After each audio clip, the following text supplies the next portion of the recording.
Good day, everybody. I'm going to teach you today how to put in a third brake light on a topper for 2012 Toyota Tacoma TRD.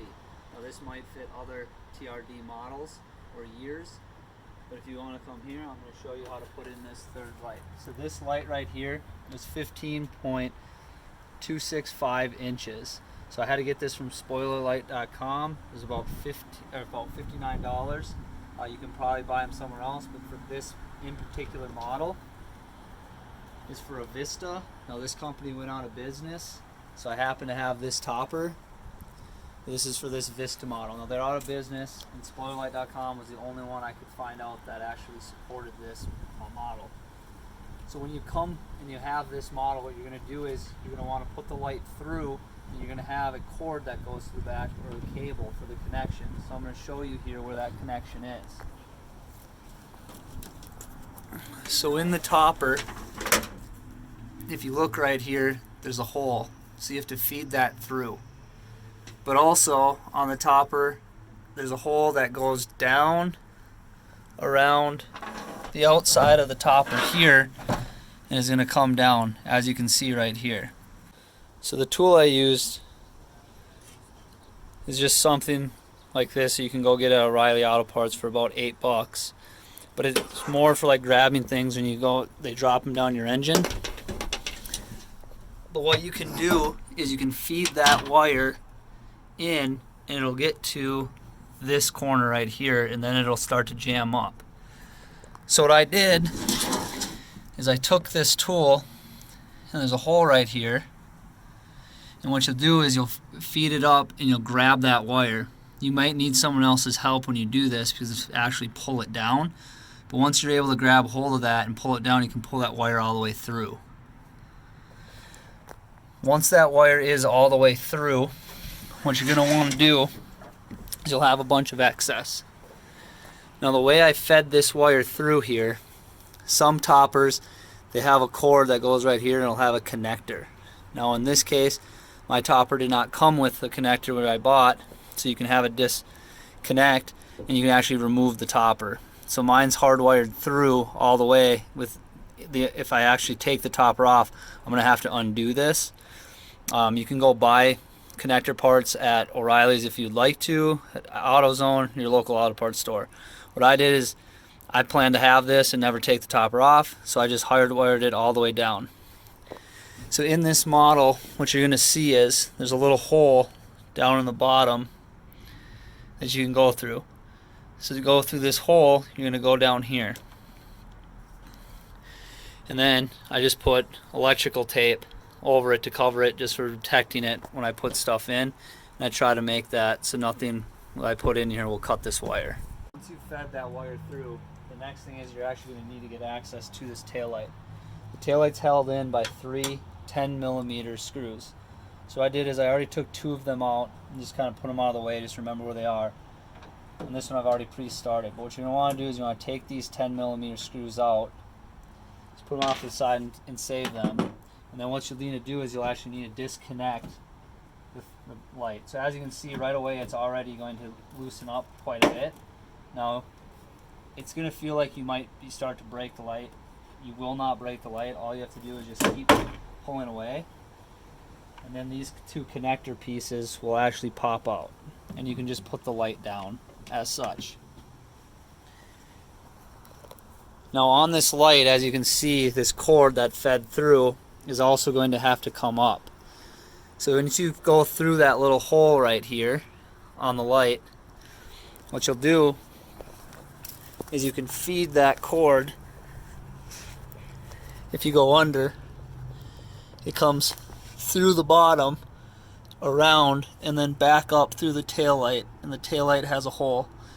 Now this power cord to the taillight, I just zip tied that cord to and tried to put it underneath as much as I could to protect it from something coming up and cutting it.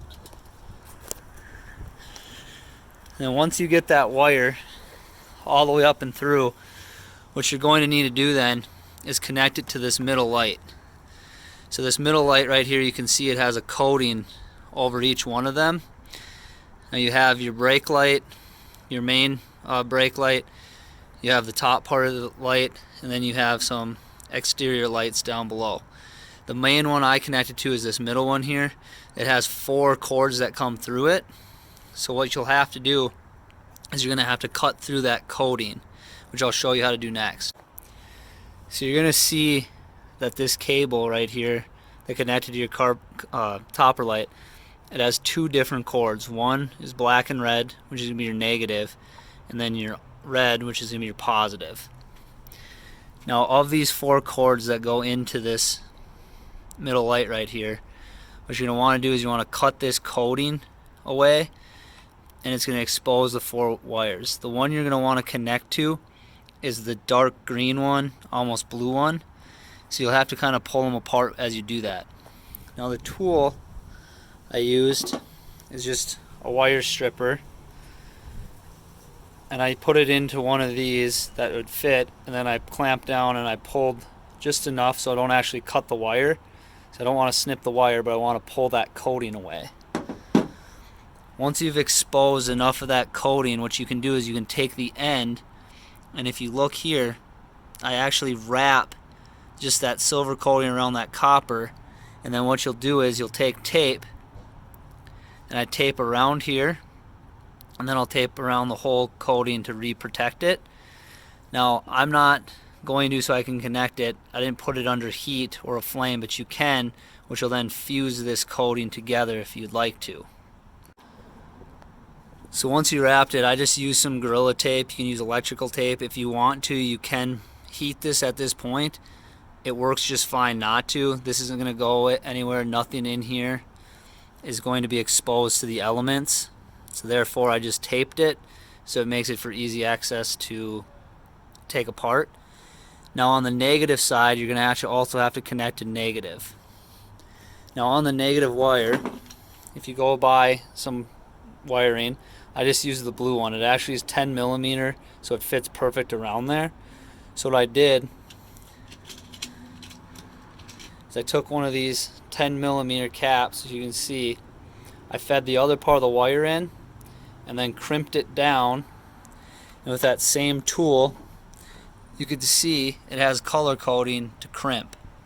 So I crimped it and then used a lighter right here, it's a standard Bic, to heat it, and then put some tape around it to protect it. When you put it around, you can just screw that 10 millimeter back in. That will be your negative or your ground. Once you've done that and you have this setup, what you'll be able to do is, there's a lot of extra wiring. Some people like to cut off the extra wiring. I don't, just in case something does happen and I need to fuse it or reconnect it, or somehow something cuts, I can just cut off a little bit, but I'll still have more to work with. So all you have to do is re-pop in that tail light, and then you'll reconnect the 3 screws. Once you reconnect the 3 screws, the next and last final step is to actually turn the truck on and make sure the light actually works. I do recommend before you connect the screws, make sure the light actually works. All you have to do is just put your keys in, connect your keys to it, and it should turn on.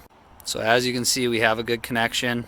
So the light is on, the other brake light is on, and then the last brake light is on. So we have a good connection. Now the next part is going to be making sure that your light's secure. So one thing, when it came to me, it came with this tape that's double-sided tape. So all you have to do is disconnect the tape, put it into each of the little cracks underneath the light on the back side and front side, and it should hold in. If you do want it more secure, you can always put an epoxy or silicone around the light. That'll hold it in. But other than that, that is how you attach or connect your third brake light. So it doesn't take too many tools. It just takes a lighter, a negative, a crimp, as well as a wire cutter or wire stripper, a 10 millimeter socket, something to pull your wire through, and some tape.